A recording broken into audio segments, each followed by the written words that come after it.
Okay students, chapter cover कर रहे हैं हम लोग haloalkanes and haloarenes और टॉपिक है हमारा केमिकल प्रॉपर्टीज। केमिकल प्रॉपर्टीज में हम लोग एलिमिनेशन रिएक्शन के बारे में बात कर चुके हैं, रिएक्शन विद मेटल को लेकर बात कर चुके हैं और हम लोग इलेक्ट्रोफिलिक सब्स्टिट्यूशन रिएक्शन को लेकर बात कर चुके हैं। सो हमारा केमिकल प्रॉपर्टी का नेक्स्ट और last topic that is nucleophilic substitution reaction. So what actually happen in nucleophilic substitution reaction? You know it very well that in nucleophilic substitution reaction, one nucleophile is substituted by other nucleophile. So let us take an example CH3 CH2Cl with NaOH aqueous, right? So the Cl negative nucleophile is substituted by OH negative nucleophile and the product obtained is CH3 CH2OH plus NaCl. Okay, so let's see few more reaction. When this nucleophilic substitution reaction takes place with CH3Cl plus NaI, so Cl negative nucleophile is substituted by I negative nucleophile and the point is clear, the product is CH3I plus NaCl. Okay, so nucleophilic substitution reaction is very common reaction of alkyl halide, but when similar reaction takes place in case of haloarenes, so benzene with chlorine and NaOH aqueous, so in normal condition reaction is not possible, no reaction. So one common question arises, why haloarenes are very less reactive towards nucleophilic substitution? यानी हेलोएरेंस जो हैं वो nucleophilic substitution के लिए less reactive क्यों हैं? यही reaction जब किसी एल्काइल हैलाइड में हो गया तो ये रिएक्शन एराइल हैलाइड में क्यों नहीं हो पा रहा है?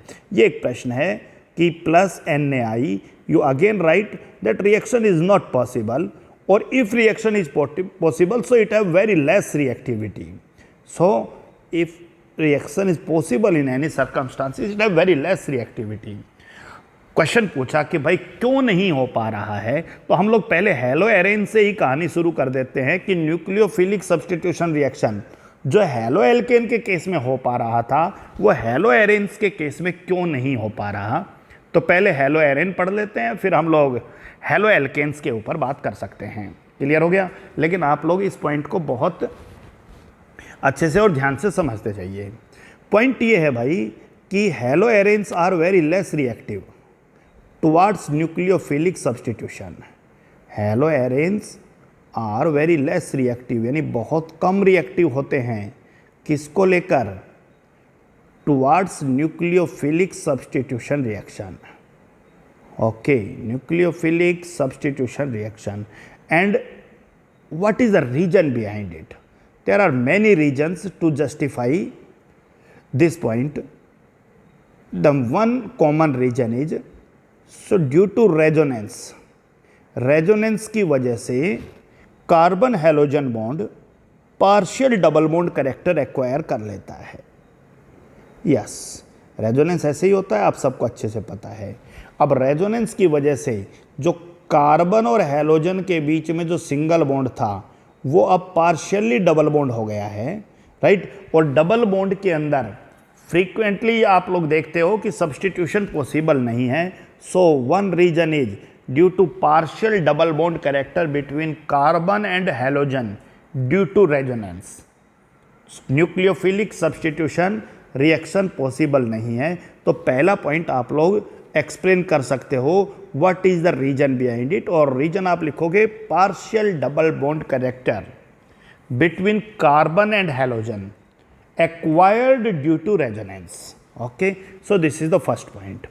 आप लोग इसके अलावा और रीजन जानना चाहो तो आप लोग ये भी कह सकते हो कि किसी न्यूक्लियोफाइल के लिए बहुत आसान नहीं होता कि वो किसी इलेक्ट्रॉन रिच हेलोएरेन पे अटैक करे।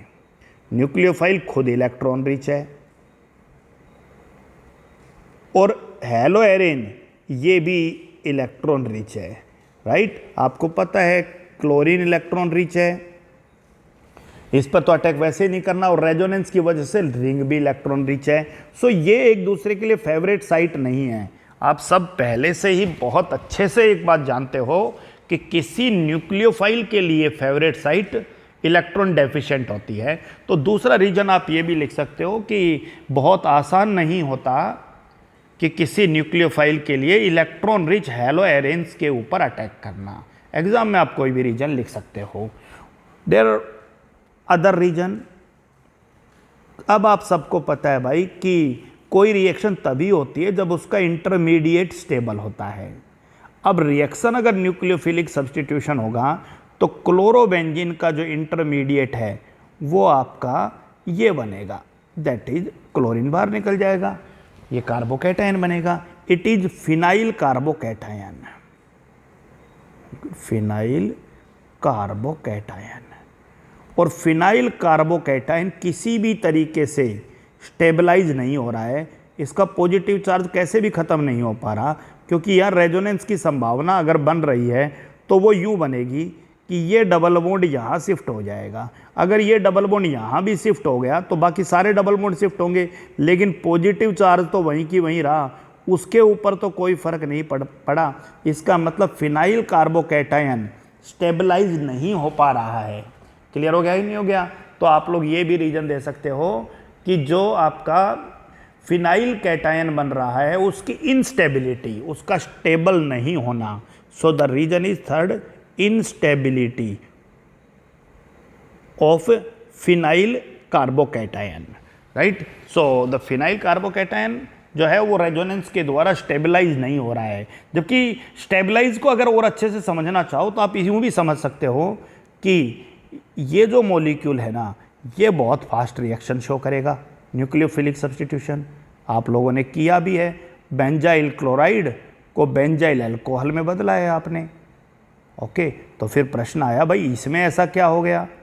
इस एग्जाम्पल के हेल्प से अगर कोई आपसे पूछे ये कैसे हो गया, तो आप कहोगे भाई बेंजाइल क्लोराइड का जो इंटरमीडिएट है वो बेंजाइल कार्बोकैटायन है, CH2 पॉजिटिव, और this benzyl carbocation is easily stabilize by resonance. ये डबल बॉन्ड यहाँ शिफ्ट होगा, पॉजिटिव चार्ज डिस्पर्ज हो जाएगा, ख़त्म हो जाएगा फिलहाल अगले रेजोनेटिंग स्ट्रक्चर के लिए। तो क्लियर हो गया?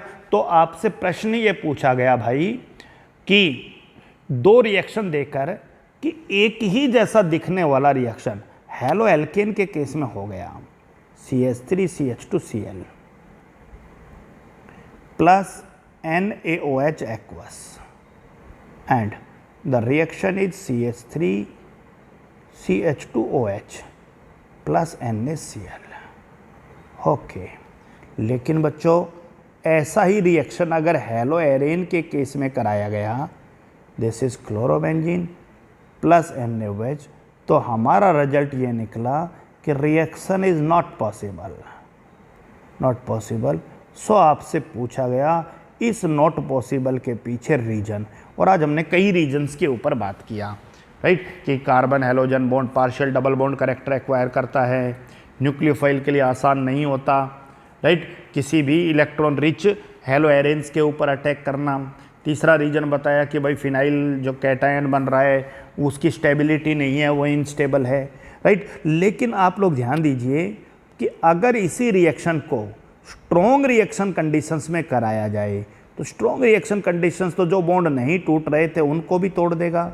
यानी इसको NaOH 623 केल्विन और 300 एटमॉस्फेरिक प्रेशर, यानी वही NaOH एक्वस है लेकिन इस बार हाई टेम्परेचर है और हाई प्रेशर है, रिएक्शन कराया गया तो Cl को OH ने सब्सटीट्यूट नहीं किया, ONa ने सब्सटीट्यूट किया, और फिर H पॉजिटिव के साथ जब रिएक्शन कराया गया तो आपका OH बन गया, फिनॉल बन गया। इसका मतलब क्लोरोबेंजीन को अगर फिनॉल में बदलना हो तो आप उसकी रिएक्शन 2 स्टेप्स में करोगे। कैसे करोगे 2 स्टेप्स में? समझिए ध्यान से। This is chlorobenzene and the first step is NaOH aqueous 623 kelvin, okay, 623 kelvin and 300 atmospheric pressure. This is the step number 1. and step number 2 is the presence of acid. You will obtain ONA first and the final product is OH. आप ऐसे कर सकते हो, right. तो ध्यान रखना है कि क्लोरोबेंजीन से फिनोल बनाना है तो डायरेक्ट एक्वस NaOH के साथ नहीं करना है, आप NaOH एक्वस के साथ कीजिए, लेकिन रिएक्शन कंडीशंस आप लोगों को ध्यान रखना पड़ेगा, राइट। एक बहुत इंपॉर्टेंट रिजल्ट ये आता है कि हैलोएरेन्स के अंदर, ध्यान दीजिए, अगर ये रिएक्शन नहीं हो पा रहा था, ओके, मान लीजिए ये कोई भी एक रिएक्शन था और NaOH के साथ रिएक्शन नहीं हो पा रहा था, OH नेगेटिव इस पर अटैक नहीं कर पा रहा था, तो इसके पीछे पॉसिबल रीज़न ये भी था कि ये हैलोएरेन्स इस तरह का रेजोनेटिंग स्ट्रक्चर शो कर रहा था और ऑर्थो पोजीशन पर इलेक्ट्रॉन डेंसिटी बढ़ रही थी और पैरा पोजीशन पर इलेक्ट्रॉन डेंसिटी बढ़ रही थी, यानी इसका रेजोनेटिंग स्ट्रक्चर ये बन गया, एक पेयर और यहाँ पॉजिटिव चार्ज और ये बेटा दो पेयर और नेगेटिव चार्ज, ये वाला मामला है। इलेक्ट्रॉन डेंसिटी यहाँ ऑर्थो पे बढ़ गई, अगला रेजोनेटिंग स्ट्रक्चर बनाओगे तो आपको जी पैरा पे बढ़ जाएगी, राइट। अब मामला आता है यहाँ पर कार्बोकैटायन की स्टेबिलिटी कहाँ पर गड़बड़ा गई, कार्बोकैटायन की स्टेबिलिटी गड़बड़ा गई इस पोजीशन के ऊपर, राइट, इस पोजीशन पे गड़बड़ा गई, राइट। इसलिए न्यूक्लियोफाइल इस पे अटैक नहीं कर पा रहा है। लेकिन ध्यान देना कि अगर मान लीजिए आपने इस पोजीशन के ऊपर कोई इलेक्ट्रॉन विड्रॉल ग्रुप जोड़ दिया तो वो इलेक्ट्रॉन विड्रॉल ग्रुप इस इलेक्ट्रॉन पेयर को अपनी तरफ खींचेगा और जैसे इलेक्ट्रॉन पेयर को अपनी तरफ खींचेगा, ये जो कार्बो एनायन है ये पहले की तुलना में ज़्यादा स्टेबल हो जाएगा। बोलो हो जाएगा नहीं हो जाएगा। दूसरी तरफ इलेक्ट्रॉन विड्रॉल ग्रुप जुड़ने से रिंग की इलेक्ट्रॉन डेंसिटी कम हो जाएगी, रिंग की इलेक्ट्रॉन डेंसिटी जो है वो डिक्रीज हो जाएगी और रिंग की इलेक्ट्रॉन डेंसिटी डिक्रीज हो जाएगी तो कोई न्यूक्लियोफाइल पहले की तुलना में ज़्यादा आसानी से इसके ऊपर अटैक कर पाएगा। दोबारा से समझ लीजिए कहानी क्या थी कि एक था हैलोएरेन जिसकी रिएक्शन कराना चाहा हमने किसी भी न्यूक्लियोफाइल के साथ और हमारे पास रिजल्ट ये आया कि सर रिएक्शन फ्रीक्वेंटली पॉसिबल नहीं हो पा रहा है, not possible, right. So I write here no reaction in normal condition, but when the same reaction takes place with haloarene, right, or with the help of electron withdrawal group at ortho position, right, so reaction takes place, reaction हो जाएगा, right। अगर यही reaction आपका दो electron withdrawal group जोड़ दिया, एक ortho पे जोड़ दिया और एक पैरा पे जोड़ दिया तो पहले की तुलना में और जल्दी हो जाएगा।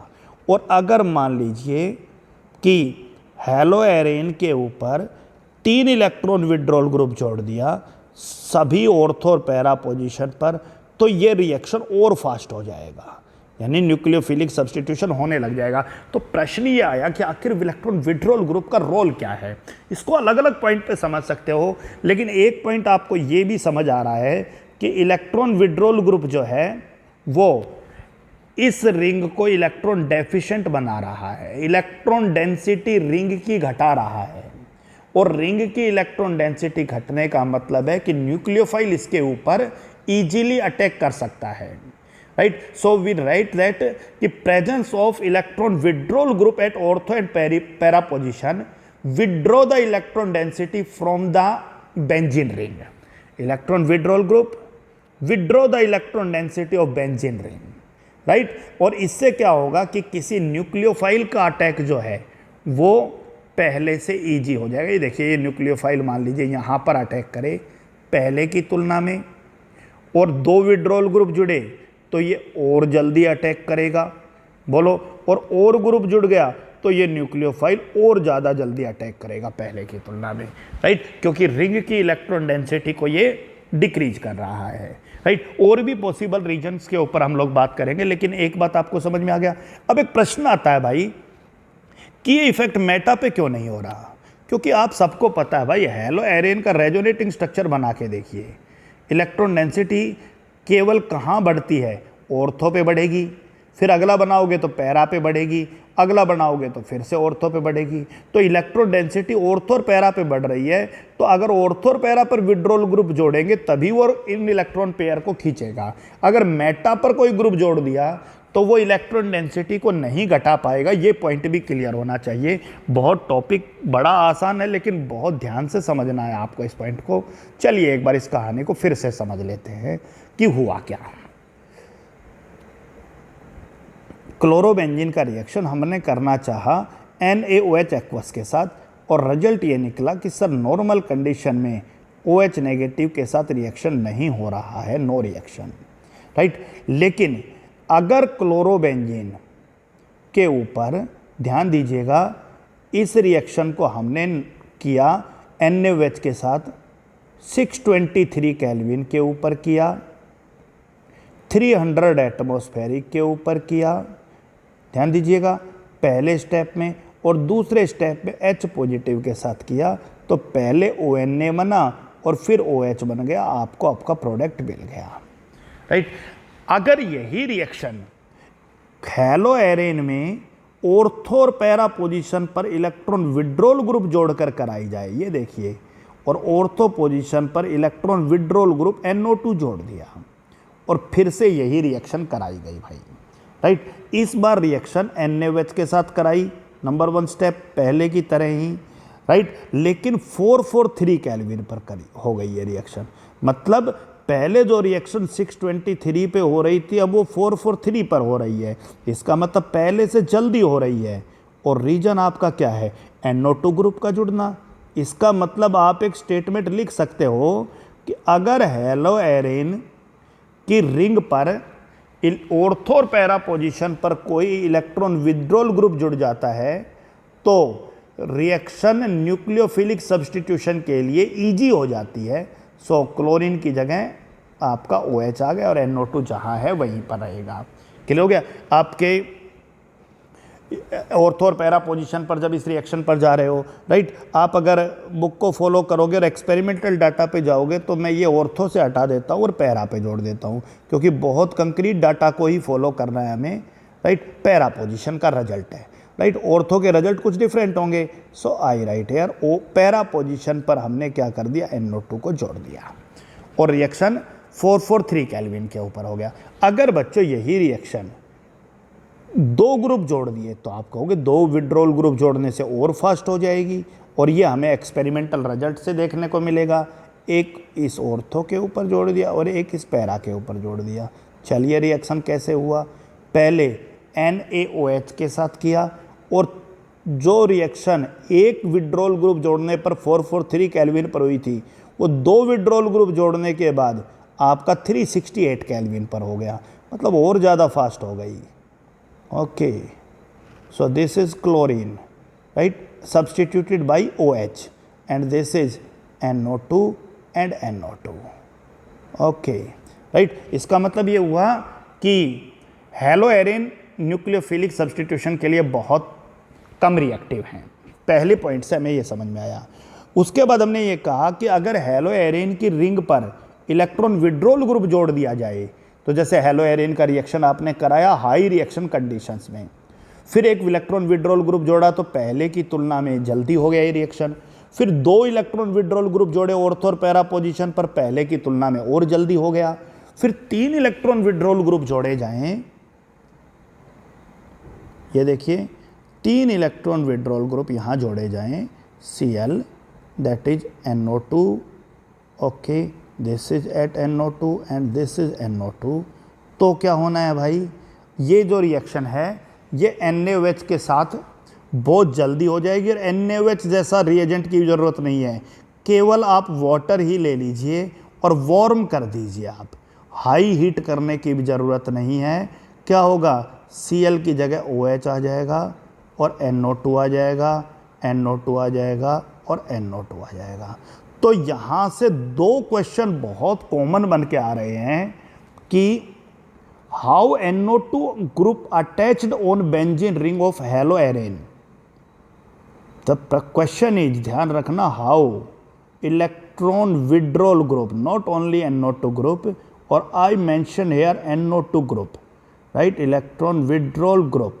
Okay, so electron withdrawal group कहाँ जुड़ रहा है भाई, अटैच्ड हो रहा है, right, on the benzene ring of hello एरेन।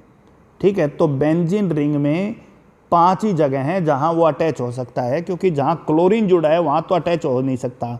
On the benzene ring of hello एरेन, right, अगर किसी हैलो एरेन की बेंजीन रिंग पर कोई इलेक्ट्रॉन विड्रॉल ग्रुप जुड़ जाता है, कौन से पोजीशन पर, at ortho and para position, ortho position के ऊपर और पैरा पोजीशन के ऊपर। सो इट इंक्रीजेज, ऐसा करने से ये जो इलेक्ट्रॉन विड्रॉल ग्रुप है ये इंक्रीजेज करेंगे इसकी रिएक्टिविटी को, किसकी रिएक्टिविटी को, हैलो एरेन की रिएक्टिविटी को। कौन से रिएक्शन के लिए, टुवर्ड्स न्यूक्लियोफिलिक सब्स्टिट्यूशन रिएक्शन। ये है मामला आपका। प्रश्न है कि इलेक्ट्रॉन विड्रॉल ग्रुप, हाउ शब्द हटा देता हूं क्योंकि जवाब तो हमें उसी का ढूंढना है। चलिए, electron withdrawal group NO2 group attached on the benzene ring of haloarene, haloarene की बेंजीन रिंग पर अगर इलेक्ट्रॉन विड्रॉल ग्रुप जोड़ दिया जाए, प्रश्न था कहाँ जोड़ दिया जाए, at ortho and para position. जोड़ने से क्या होगा, ये उसकी रिएक्टिविटी को बढ़ा देगा, किसकी रिएक्टिविटी को, जिसके ऊपर जुड़ा है हैलो एरेन, राइट, और किसके लिए बढ़ा देगा, न्यूक्लियोफिलिक सब्स्टिट्यूशन रिएक्शन के लिए। प्रश्न आया कि क्यों बढ़ा दिया, ऐसा क्या हो गया जो हैलो एरेन के केस में नहीं था। आप ध्यान दीजिए, ऐसा क्या हो गया जो क्लोरोबेंजीन में नहीं था और इलेक्ट्रॉन विड्रॉल ग्रुप जोड़ने पर आपका हो गया, इलेक्ट्रॉन विड्रॉल ग्रुप जोड़ने पर हो गया। ये देखिए इलेक्ट्रॉन विड्रॉल ग्रुप, तो आप सबको पता है भाई कि इलेक्ट्रॉन विड्रॉल ग्रुप जो है वो विड्रा करेगा electron density of ring, ring की इलेक्ट्रॉन डेंसिटी को खींचेगा, और इलेक्ट्रॉन डेंसिटी रिंग को खींचेगा तो फिर कोई न्यूक्लियोफाइल इसके ऊपर इजीली अटैक कर पाएगा। क्यों कर पाएगा भाई, क्योंकि ये पहले से रिंग इलेक्ट्रॉन डेफिशिएंट हो गया। जबकि पहले क्यों नहीं अटैक कर रहा था न्यूक्लियोफाइल, क्योंकि न्यूक्लियोफाइल भी इलेक्ट्रॉन रिच था और रिंग जो थी वो भी इलेक्ट्रॉन रिच थी। पहला प्रश्न का जवाब मिला। और भी बहुत सारे सूटेबल रीजन हो सकते हैं, लेकिन आप इस रीजन के पीछे जाइएगा। क्लियर हो गया, हम लोग और भी बात कर लेंगे। तो आप लोग ध्यान रखना कि पहला प्रश्न क्या बना, बहुत अच्छे क्वालिटी क्वेश्चन बने हैं। पहला प्रश्न ये बना कि why haloarenes are less reactive towards nucleophilic substitution, कि हैलो एरेन न्यूक्लियोफिलिक सब्स्टिट्यूशन के लिए कम रिएक्टिव क्यों हैं, राइट। 3 रीजन बताए भाई, ठीक है, आप लोग 1 बाय 1 उनके ऊपर बात कीजिएगा। दूसरा क्वेश्चन कि अगर इलेक्ट्रॉन विड्रॉल ग्रुप किसी हैलो एरेन के कार्बन पर जोड़ दिया जाए तो हैलो एरेन्स की न्यूक्लियोफिलिक सब्स्टिट्यूशन के लिए रिएक्टिविटी बढ़ जाती है। अभी हमने इस प्रश्न के बारे में बात किया। और तीसरा प्रश्न आपका क्या निकल के आया, तीसरा प्रश्न निकल के आया बेटा कि हैलो एरेन्स जो हैं उनमें इलेक्ट्रॉन विड्रॉल ग्रुप अगर मेटा पोजीशन पे जोड़ दिया जाए तो फिर रिएक्टिविटी पर कोई फर्क नहीं पड़ता है, क्योंकि आप सबको पता है कि जो इलेक्ट्रॉन डेंसिटी बढ़ रही है ना वो ऑर्थो और पैरा पोजीशन पर ही बढ़ रही है। This is the resonating structure. So electron density increases at ortho and para position. Okay, so this is chlorine, a double bond, 2 pair, a positive charge, a lone pair, and this is a. So electron density increases at ortho position. Withdrawal जोड़ते ही क्या होगा, इस electron density को अपनी तरफ खींचेगा, ring की electron density घटाएगा। फिर जब अगला रेजोनेटिंग स्ट्रक्चर आप बनाने वाले थे तो इलेक्ट्रॉन डेंसिटी यहाँ बढ़नी थी, यहाँ पर ग्रुप जोड़ोगे तो वो खींचेगा, फिर यहाँ पर बढ़नी थी, यहाँ पर जोड़ोगे तो वो खींचेगा। यहाँ पर इलेक्ट्रॉन विड्रॉल ग्रुप जोड़ने का कोई फर्क नहीं पड़ेगा, इसलिए मेटा पोजीशन पर कोई रिजल्ट सामने नहीं आता है। तो मैं दोबारा रिपीट कर देता हूँ यहाँ से क्वेश्चन क्या क्या बने, राइट। टॉपिक था न्यूक्लियोफिलिक सब्स्टिट्यूशन रिएक्शन, ओके, और किसके लिए बच्चों, nucleophilic substitution reaction hello arenes के लिए। हमने कहा भाई हैलो एल्केन तो बहुत आसानी से शो करता है, वो तो हम पढ़ेंगे ही आज और डिटेल में, बड़ा जल्दी कर लेगा, CH3CH2OH प्लस Cl नेगेटिव। लेकिन अगर यही रिएक्शन बच्चों हेलो एरेन के लिए कराई गई तो फिर बात ये आई कि नो रिएक्शन। प्रश्न पूछा गया क्यों नो रिएक्शन, बहुत सारे अलग अलग रीजन के हेल्प से इसको जस्टिफाई किया गया। आपको एग्जाम में कोई एक या दो रीजन जितना भी पूछे उतना लिखना है। आमतौर पे ये पूछता है कि रीजन बताओ, तो एक ही रीजन बताना होता है। ये मामला आपका क्लियर होना चाहिए। चलिए अब इसके बाद मामला आता है भाई कि इसी क्लोरोबेंजीन की रिएक्शन हायर रिएक्शन कंडीशंस में कराई गई NaOH के साथ, तो ये रिएक्शन कहीं जाकर पॉसिबल हुई।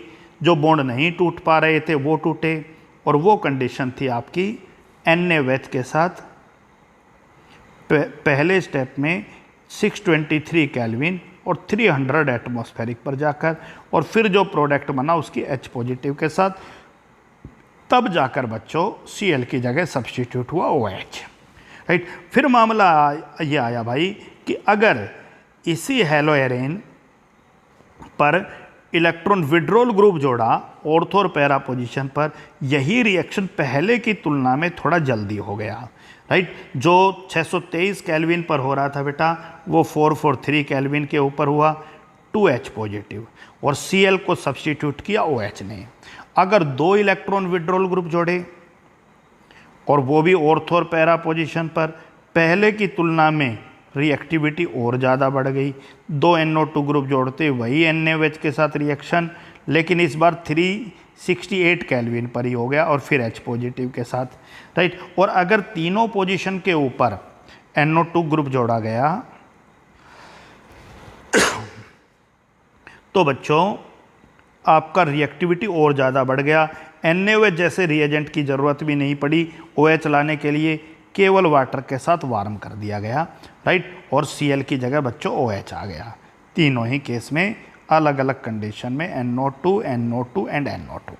तो प्रश्न ये बनना यहाँ से कि आखिर NO2 ग्रुप जोड़ने से क्या फ़र्क पड़ा और कहाँ पर जोड़ने से। तो इलेक्ट्रॉन विड्रॉल ग्रुप ऑर्थो और पैरा पर जुड़ने से रिंग की इलेक्ट्रॉन डेंसिटी को कम कर पा रहे हैं, जिससे रिंग के ऊपर न्यूक्लियोफाइल इजीली अटैक कर पा रहा है, राइट। प्रश्न ये पूछा कि मेटा पर क्यों नहीं हो पा रहा, तो आप कहोगे भाई रेजोनेटिंग स्ट्रक्चर बना के दिखा दीजिएगा कि इलेक्ट्रॉन डेंसिटी मेटा के ऊपर चेंज नहीं हो रही है, इलेक्ट्रॉन डेंसिटी ऑर्थो और पैरा के ऊपर ही चेंज हो रही है।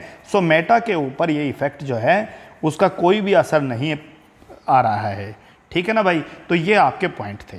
अब प्रश्न आता है भाई nucleophilic substitution reaction halo alkane के केस में, जहां ये रिएक्शन बहुत कॉमन और फ्रीक्वेंट है, CH3 CH2 Cl।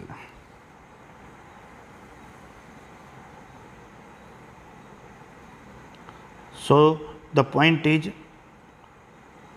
the story will be start from NaOH aqueous, KOH aqueous, KOH alcoholic, और KOH alcoholic आते ही आप लिखोगे कि नो सब्स्टिट्यूशन, एलिमिनेशन रिएक्शन होगा। समझ में आगे नहीं आ गया, ठीक है। कौन सी रिएक्शन होगी, एलिमिनेशन, प्रोडक्ट एल्कीन बनेगा। ओके चलिए आप लोग NaI के साथ कीजिए बच्चों, ठीक है। AgF के साथ कीजिए, NH3 के साथ कीजिए, ओके। KCN के साथ कीजिए, CH3ONA के साथ कर लीजिए, कोई दिक्कत नहीं है, और आप लेते जाइएगा। KCN के साथ करिए, AgCN के साथ करिए, ठीक है। KNO2 के साथ करो और AgNO2 के साथ करो, बहुत सारी रिएक्शंस हैं, ठीक है। CH3COOAg के साथ भी कर सकते हो। ज़्यादातर रिएक्शन आप लोगों ने पढ़ लिया था। होगा क्या, Cl is substituted by OH negative nucleophile, OH negative nucleophile. ये आपको पता है भाई, हमने लास्ट क्लास में अच्छे से बात कर लिया था कि एल्कोहलिक OH नेगेटिव न्यूक्लियोफाइल की बजाय बेस का काम करता है, ओके। I नेगेटिव के साथ, F नेगेटिव के साथ, NH2 नेगेटिव के साथ, NH2 negative H positive, right. OCH3 negative के साथ, CN नेगेटिव के साथ, NC नेगेटिव के साथ। हमारा प्रश्न CN नेगेटिव और NC नेगेटिव, राइट। तो आप कहोगे भाई CN नेगेटिव एम्बिडेंटेट न्यूक्लियोफाइल है, जिसके बारे में हमने अलग से बात कर लिया, तो आज भी कर लेंगे हम। ONO नेगेटिव के साथ और NO2 नेगेटिव के साथ, और Ag पॉजिटिव हटते ही क्या बचेगा, OOC CH3, यानी CH3 COO negative. This is nucleophile. So the product is CH3 CH2OH plus NaCl, CH3 CH2OH plus NaCl, CH3 CH2I plus NaCl। वहाँ सेकेंड केस में KCl बना था, right. CH3 CH2I plus NaCl, CH3 CH2F plus AgCl, CH3 CH2NH2 plus HCl, CH3 CH2OCH3 plus NaCl, CH3 CH2CN plus KCl, CH3 CH2NC plus AgCl। आखिर क्यों हुआ? आप में से ज़्यादातर स्टूडेंट, क्योंकि कैप्सूल कोर्स में इस पॉइंट को बहुत अच्छे से कवर कर लिया था हमने। CH3 CH2ONO plus KCl, CH3 CH2NO2 plus AgCl and CH3 CH2OOC CH3, right, plus आपका AgCl। सो ये आपके प्रोडक्ट थे। तो प्रोडक्ट अगर आप चाहो तो बना भी सकते हो। आपको रफ आइडिया मिल गया है। क्या बनेगा भाई? पहले केस में NaOH, सॉरी CH3 CH2Cl को सब्सटीट्यूट किया तो CH3 CH2OH plus NaCl। The next one is CH3 CH2OH plus KCl। The next one is CH3 CH2I plus NaCl। Okay, CH3 CH2F plus AgCl। The next one is CH3 CH2NH2 plus HCl. The next one is CH3 CH2OCH3 plus NaCl. The next one is CH3 CH2CN plus KCl. The next one is CH3 CH2NC plus AgCl. The next one is CH3 CH2ONO plus KCl. Okay, तो product बना सकते हो आप लोग। So next one is CH3 CH2NO2 plus AgCl। The next one is CH3 CH2OOC CH3, यानी इसको आप यूँ लिख सकते हो CH3 CH2O C double bond O और CH3। क्लियर हो गया? सो ये आप सबको पता हो, एस्टर बना है प्लस में AgCl। So these are very common nucleophilic substitution reaction, बहुत अच्छे से पहले भी कवर कराई गई हैं। आप लोग इनको बहुत अच्छे से दोबारा कवर कर सकते हो। फिर से लिख देता हूँ CH3Cl। ओके, सभी nucleophilic substitution reaction NaI AgF NH3 CH3ONA C6H5ONA CH3COOAG, okay, that KCN AgCN KNO2 AgNO2 NaOH aqueous KOH aqueous। Alcoholic की बात नहीं करना है यहाँ, right. And the point is very clear for you. The product is CH3I plus NaCl, CH3F plus AgCl, CH3NH2 plus HCl, CH3OCH3 plus NaCl, CH3O C6H5 plus NaCl, CH3OOC CH3 plus AgCl, CH3NC, okay sorry CN plus KCl, CH3NC plus AgCl, CH3ONO plus KCl, CH3NO2 plus AgCl, CH3OH plus NaCl और CH3OH plus KCl। तो एक अच्छा question यहाँ से ये बन गया था भाई कि CH3Cl plus KCN. So the product is CH3 CN plus KCl, right? But the similar reaction takes place with AgCN.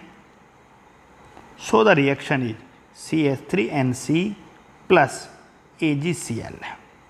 प्रश्न ये था कि KCN के साथ तो बना नाइट्राइल, इथेन नाइट्राइल, जबकि AgCN के साथ बना आइसोसाइनाइड। ऐसा क्यों? जवाब ये दिया गया भाई कि CN नेगेटिव एक एम्बीडेंटेट न्यूक्लियोफाइल है।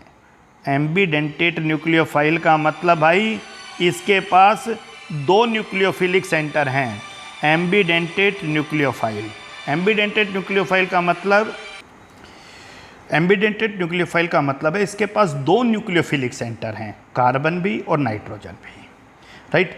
जब KCN के साथ रिएक्शन कर रहे हैं तो KCN एक आयोनिक कंपाउंड है, और आयोनिक कंपाउंड है तो K पॉजिटिव और CN नेगेटिव न्यूक्लियोफाइल के तौर पे बन गया, यानी CN नेगेटिव न्यूक्लियोफाइल है।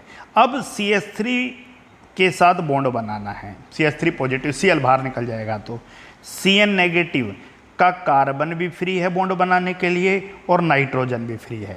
लेकिन कार्बन कार्बन बॉन्ड, क्योंकि बॉन्ड तो कार्बन से बनना है, कार्बन कार्बन बॉन्ड स्ट्रॉन्ग होता है किससे? कार्बन नाइट्रोजन बॉन्ड से।